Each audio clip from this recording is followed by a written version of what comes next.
Estos son algunos de los métodos que hemos probado. Beber únicamente cerveza, limitar el número de copas, nunca beber solo, nunca beber por la mañana, beber solamente en casa, nunca tener bebida en casa, nunca beber durante las horas de trabajo, beber solamente en fiestas, cambiar una clase de licor fuerte por otra, beber solamente vinos naturales, prometer renunciar al empleo si nos volvemos a emborrachar en el trabajo, hacer un viaje, no hacer un viaje, jurar para siempre, con o sin solemnidad, hacer más ejercicio físico, leer libros conducentes a la inspiración, ir a fincas de salud y sanatorios, aceptar voluntariamente ser internados en asilos. Podríamos prolongar la lista hasta el infinito. No nos gusta decirle a un individuo que es alcohólico, pero tú mismo puedes diagnosticarte rápidamente. Entra al bar más cercano y trata de beber en forma controlada. Trata de beber y dejar de hacerlo bruscamente. Haz la prueba más de una vez. No tardarás mucho en poder decidir. Si eres honrado contigo mismo, puede valer la pena sufrir una gran temblorina. Si con esto te das cuenta cabal de tu condición. Aunque no hay manera de comprobarlo, creemos que pudimos haber dejado de beber al principio de nuestras carreras de bebedores. Pero la dificultad está en que son pocos los alcohólicos que tienen suficiente deseo de dejar de beber, mientras todavía les queda tiempo para hacerlo. Hemos oído de algunos casos en que individuos, con señales definidas de alcoholismo, y debido a un irresistible deseo de hacerlo, pudieron dejar de beber por un largo periodo.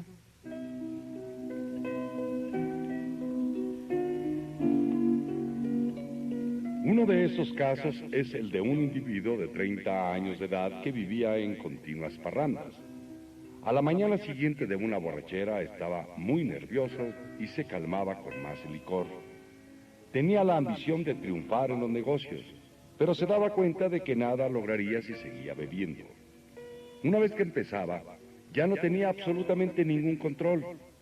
Tomó la decisión de no probar ni una gota hasta que hubiera triunfado en los negocios y se hubiera jubilado. Hombre excepcional. Estuvo seco hasta los tuétanos durante 25 años, retirándose cuando cumplía los 55 después de una carrera productiva y afortunada. Entonces fue víctima de una creencia que tenía prácticamente todo alcohólico, que su largo periodo de sobriedad y autodisciplina le había capacitado para beber como las demás personas. Se puso las pantuflas y descorchó la botella. A los 2 meses estaba en un hospital confuso y humillado. Trató de regular su manera de beber durante algún tiempo mientras experimentaba algunos internamientos en el hospital. Entonces, reuniendo todas sus fuerzas, trató de dejar de beber totalmente y se dio cuenta de que no podía. Estaba a su disposición todos los medios que podían conseguirse con dinero para resolver su problema. Todas las tentativas fallaron. A pesar de que, al retirarse de los negocios, era un hombre robusto, se desmoronó rápidamente y murió 4 años después. Este caso encierra una lección importantísima. La mayoría de nosotros hemos creído que si permanecíamos sobrios por bastante tiempo, después podríamos beber normalmente. Pero aquí tenemos el caso de un individuo que a los 50 años se dio cuenta de que estaba exactamente donde había quedado a los 30. Hemos visto esta verdad demostrada una y otra vez. Una vez alcohólico, alcohólico para siempre. Comenzando a beber después de un periodo de sobriedad, al poco tiempo estamos tan mal como siempre. Si estamos haciendo planes para dejar de beber, no debe haber reserva de ninguna clase, ni ninguna idea oculta de que algún día seremos inmunes al alcohol. La experiencia del individuo antes citado puede inclinar a los jóvenes a pensar que es posible dejar de beber a base de fuerza de voluntad, tal como él lo hizo. Dudamos de que muchos puedan hacerlo porque ninguno querrá dejar de beber. Y será muy raro el que lo haga, debido a la peculiar característica mental que ya se habrá adquirido. Algunos de los de nuestra agrupación, individuos de 30 años de edad y aún menos, habían estado bebiendo durante pocos años, pero se encontraron en una situación tan desesperada como la de los que habían estado bebiendo durante 20 años. Para estar gravemente afectado, no es necesario que uno haya estado bebiendo durante mucho tiempo, ni que beba tanto como lo hicimos algunos de nosotros. Esto es particularmente cierto en las mujeres. Las potencialmente alcohólicas a veces se vuelven verdaderamente tales y en unos cuantos años su caso está muy avanzado. Ciertas bebedoras, que se sentirían gravemente ofendidas si se les llamara alcohólicas, se sorprenden de su incapacidad para dejar de beber. Nosotros, que estamos familiarizados con los síntomas, vemos un gran número de alcohólicos potenciales entre los jóvenes en todas partes. Pero trata de hacer que ellos lo vean. Mirando al pasado, nos damos cuenta de que habíamos seguido bebiendo muchos años después del momento en que nos hubiera sido posible dejar de hacerlo, a base de nuestra fuerza de voluntad. Si alguien duda de que ya haya entrado en este peligroso terreno, que haga la prueba de apartarse del licor durante un año. Si realmente es un alcohólico y su caso está muy avanzado, hay escasas posibilidades de éxito. Al principio de nuestra época de bebedores, hubo ocasiones en que permanecimos sin beber por un año, o más tiempo, para después transformarnos en serios bebedores. Pese a que uno pueda dejar de beber por un periodo considerable, puede ser, sin embargo, un alcohólico potencial. Creemos que pocos de los que sientan el llamamiento de este libro pueden permanecer sin beber aún durante un año. Algunos estarán borrachos al día siguiente de haber hecho sus resoluciones, la mayoría de ellos en unas cuantas semanas. Para los que no pueden beber con moderación, el problema consiste en cómo dejar de hacerlo totalmente. Nos suponemos desde luego que el lector quiere dejar de beber. El que la persona que está en esas condiciones pueda dejar de beber sobre una base no espiritual depende del grado en que haya perdido el poder de elegir entre beber o no beber. Muchos de nosotros creíamos que teníamos mucho carácter. Existía siempre el tremendo apremio de dejar de beber. A pesar de esto, nos resultaba imposible hacerlo. Esta es la característica desconcertante del alcoholismo. Tal como lo conocemos, esta total incapacidad para dejar la bebida sin importar lo mucho o lo grande de la necesidad de hacerlo. ¿Cómo podremos entonces ayudar a nuestro lector a decidir, a su propia satisfacción, si es uno de nosotros? El experimento de dejar de beber por un tiempo ayudará, pero creemos poder hacer un servicio más grande a los que padecen del alcoholismo y tal vez incluso a la profesión médica. Por lo tanto, describiremos algunos de los estados mentales que proceden a la recaída en la bebida, porque obviamente este es el punto crucial del problema.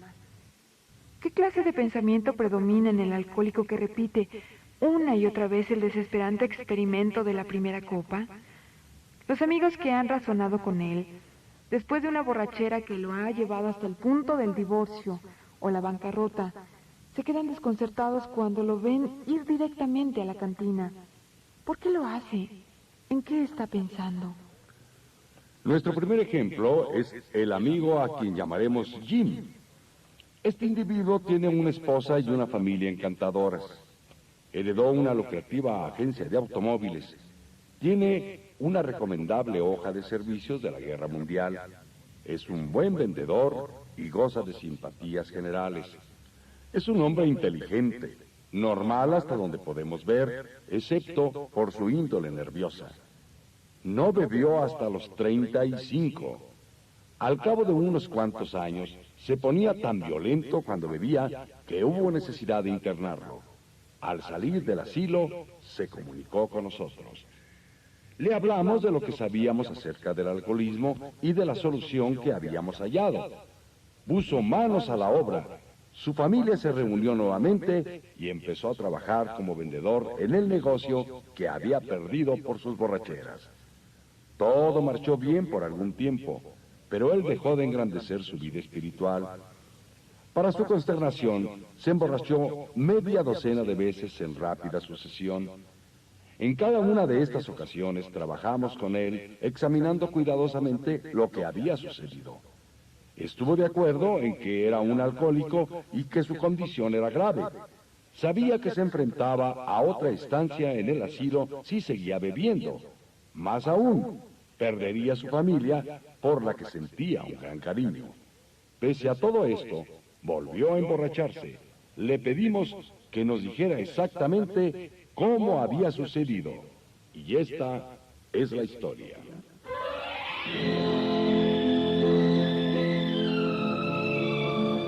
Fui a trabajar el martes por la mañana. Recuerdo que me sentí disgustado porque tenía que ser vendedor en un negocio del que antes había sido dueño. Crucé unas palabras con el patrón, pero no fue nada serio. Entonces decidí irme al campo en mi automóvil a ver a un posible cliente. En el campo sentí hambre y me detuve en un lugar donde hay una cantina. No tenía intención de beber, solamente pensé en comerme un sándwich. También se me ocurrió que podía encontrar algún cliente en ese lugar ya conocido porque lo había frecuentado durante años. Me senté ante una mesa y pedí un sándwich y un vaso de leche. Todavía no pensaba en beber. Luego pedí otro sándwich y decidí tomarme otro vaso de leche. Repentinamente cruzó por mi mente la idea de que si le pusiera una onza de whisky a la leche, no podría hacerme daño teniendo el estómago lleno. Pedí el whisky y se lo eché a la leche. Vagamente percibí que no estaba siendo muy vivo, pero me tranquilicé pensando que estaba bebiendo el licor con el estómago lleno. El experimento iba tan bien que pedí otro y lo eché en más leche. Esto no pareció molestarme, así que lo repetí. Así empezó para Jim un viaje más al asilo. Existía ahora la amenaza del encierro, la pérdida de la familia y del empleo, sin mencionar el intenso sufrimiento físico y mental que la bebida le causaba siempre. Se conocía bien como alcohólico. A pesar de esto, eran apartadas fácilmente todas las razones para no beber en favor de la disparatada idea de que podía tomar whisky si lo mezclaba con leche. Cualquiera que sea la definición precisa de la palabra, nosotros la llamamos simplemente locura. ¿Cómo puede llamársele de otro modo a semejante desproporción en la capacidad para pensar cuerdamente? Puedes creer que este es un caso extremo. Para nosotros no lo es, porque esta manera de pensar ha sido característica de cada uno de nosotros. A veces hemos reflexionado más que Jim acerca de las circunstancias, pero siempre se produjo el curioso fenómeno mental de que, paralela al razonamiento cuerdo, corrió alguna excusa insanamente trivial para tomar la primera copa. Nuestra cordura no fue suficiente para frenarnos. La idea insana predominó. Al día siguiente nos preguntábamos, con toda seriedad y sinceridad, ¿cómo había podido suceder eso?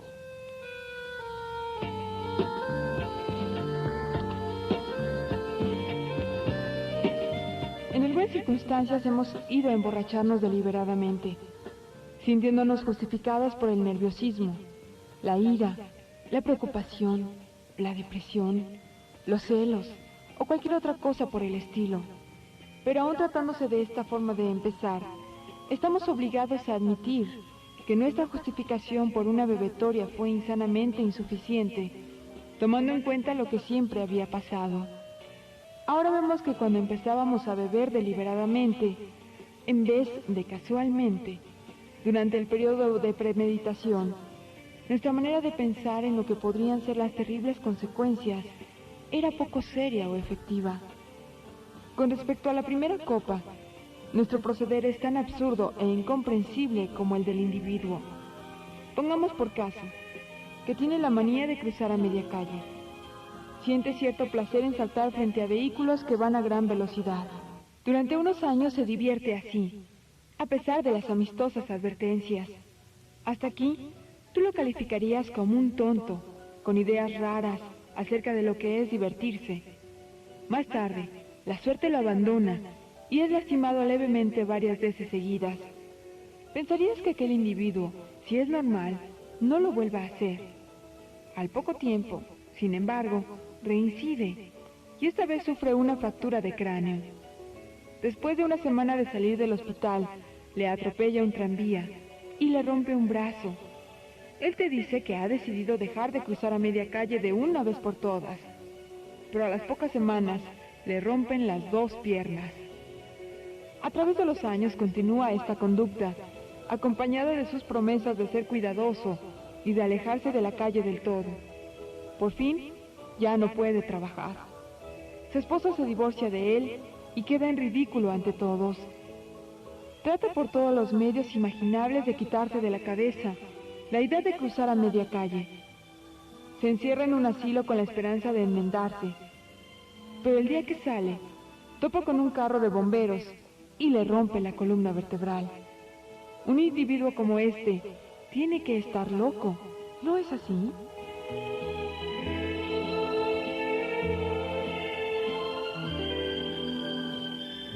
Puede parecerte que nuestra ilustración es muy ridícula, pero ¿es así?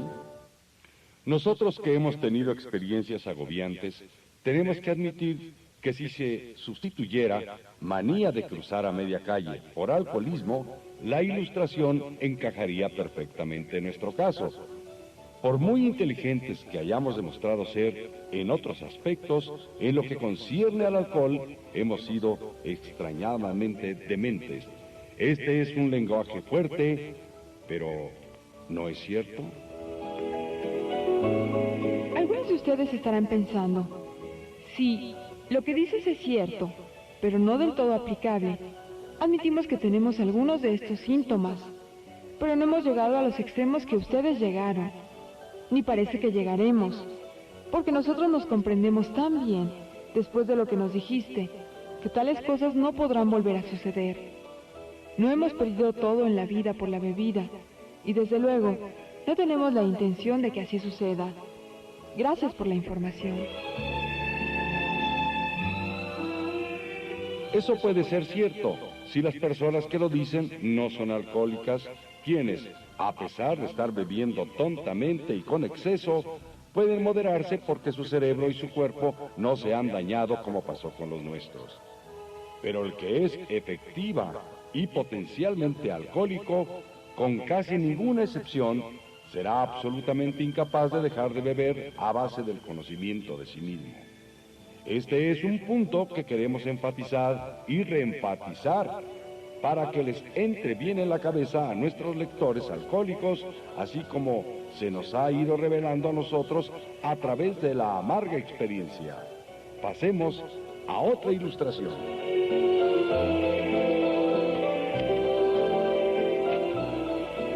Fred es socio de una bien conocida empresa de contabilidad.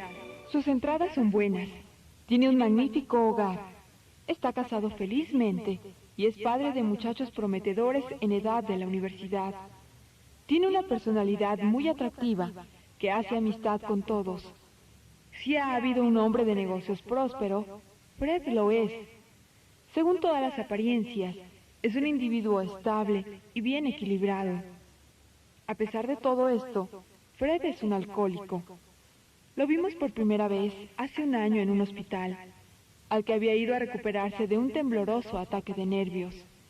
Era su primera experiencia de esa clase y estaba muy avergonzado de lo que le pasaba. Lejos de admitir que era alcohólico, se decía a sí mismo que había ido al hospital a descansar de sus nervios. El médico le indicó con firmeza que podía estar peor de lo que creía. Durante unos días se sintió deprimido por su condición. Tomó la resolución de dejar de beber totalmente. Nunca pensó que tal vez no lo pudiera hacer, a pesar de su carácter y su disposición. No creía ser un alcohólico, y mucho menos aceptaba un remedio espiritual para su problema. Le dijimos lo que sabíamos acerca del alcoholismo. Se interesó y concedió que tenía algunos de esos síntomas. pero distaba mucho de admitir que no podía hacer nada por sí mismo. Estaba convencido de que esta humillante experiencia, unida a los conocimientos que había adquirido, lo mantendría sobrio el resto de la vida. El conocimiento de sí mismo lo arreglaría todo. No volvimos a oír a Fred por algún tiempo.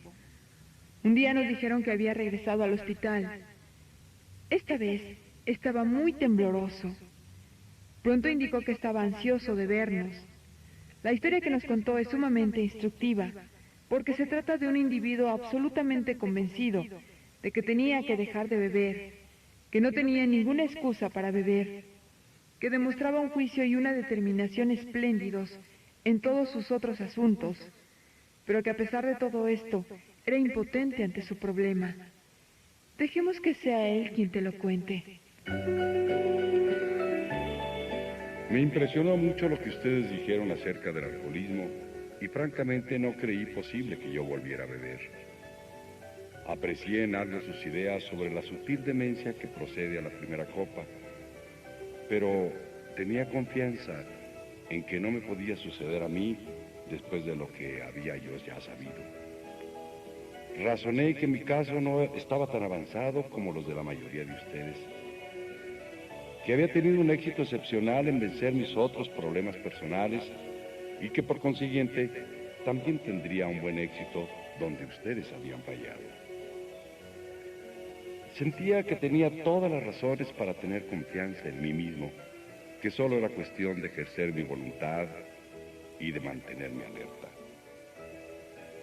En este estado de ánimo me dediqué a mis negocios y todo fue bien. No tenía dificultad en rehusar las copas que me brindaban y empecé a pensar si yo no había estado complicando un asunto tan sencillo. Un día fui a Washington para presentar unos comprobantes de contabilidad en un departamento del gobierno. Ya me había ausentado con anterioridad durante ese periodo de abstinencia, así que no era nada nuevo. Físicamente me sentía muy bien. Tampoco tenía problemas o preocupaciones apremiantes. Mi negocio salió bien, estaba satisfecho y sabía que también lo estarían mis socios. Era el final de un día perfecto y no había ninguna nube en el horizonte. Me fui a mi hotel y me vestí despacio para ir a cenar. Al cruzar el umbral del comedor, me vino a la mente la idea de que sería agradable tomar un par de cócteles antes de la cena. Eso fue todo. Nada más. Pedí un cóctel y mi cena. Luego pedí otro cóctel. Después de la cena, decidí dar un paseo a pie. Cuando regresé al hotel, se me ocurrió que me sentaría bien un traguito antes de acostarme. Entré al bar y me tomé uno. Recuerdo haber tomado algunos más esa noche y bastantes el día siguiente. Tengo el recuerdo nebuloso de haber estado en un avión rumbo a Nueva York y de haber encontrado en el aeropuerto a un taxista muy servicial en vez de a mi esposa. Aquel taxista fue una especie de cuidador mío durante varios días. Poco sé de a dónde fui o de lo que oí o dije. Por fin me encontré en el hospital con un insoportable sufrimiento físico y mental. Tan pronto como recobré la capacidad de pensar, repasé cuidadosamente lo sucedido aquella noche en Washington. No solamente había estado desprevenido, sino que no había opuesto ninguna resistencia a la primera copa. Esta vez no había pensado para nada en las consecuencias. Había empezado a beber tan descuidadamente como si los cócteles fueran simples refrescos. Recordé entonces lo que me habían dicho mis amigos alcohólicos, cómo habían vaticinado que si tenía una mentalidad de alcohólico, el tiempo y el lugar se presentarían y que volvería a beber. Había dicho que a pesar de que opusiera resistencia, esta se derrumbaría por fin ante cualquier pretexto trivial para beber una copa. Pues bien, eso fue precisamente lo que pasó. Y algo más, porque lo que había aprendido acerca del alcoholismo no me vino a la mente para nada. Desde ese momento supe que tenía una mentalidad de alcohólico. Me di cuenta de que la fuerza de voluntad y el conocimiento de sí mismo no podrían remediar esas extrañas lagunas mentales. Nunca había podido comprender a las personas que decían que un problema los habían derrotado irremediablemente. Entonces lo comprendí. Fue un golpe demoledor.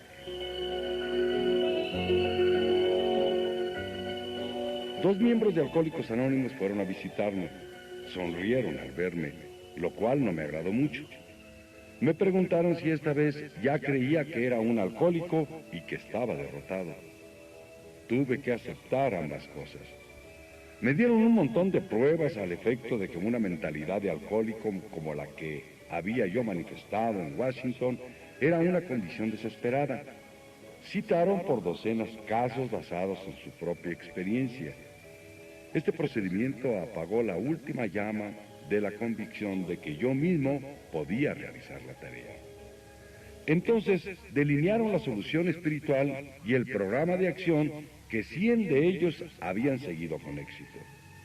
A pesar de que solamente había sido miembro nominal de una iglesia, sus propuestas no me eran difíciles de aceptar intelectualmente. Pero el programa de acción, aunque enteramente sensato, era bastante drástico. Quería decir que tendría que arrojar por la ventana varios conceptos que había tenido toda mi vida. Eso no era fácil. Pero en el momento en que me decidí a poner en práctica el procedimiento, tuve la curiosa sensación de que mi condición alcohólica se aliviaba, como resultó en efecto. Más importante fue el descubrimiento de que serían los principios espirituales los que resolverían mis problemas. Desde entonces, he sido conducido a un modo de vivir infinitamente más satisfactorio y espero más provechoso que la vida que llevé antes. Mi antigua manera de vivir no tenía nada de malo, pero no cambiaría sus mejores momentos por los peores que tengo ahora. No regresaría a ella ni aunque pudiera hacerlo.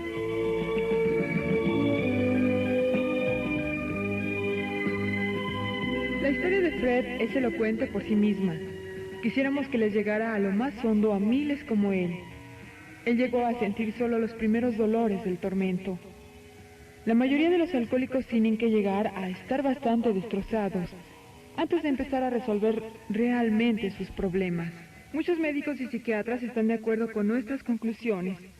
Uno de estos, miembro de la facultad de un hospital de renombre mundial, recientemente nos hizo la declaración siguiente.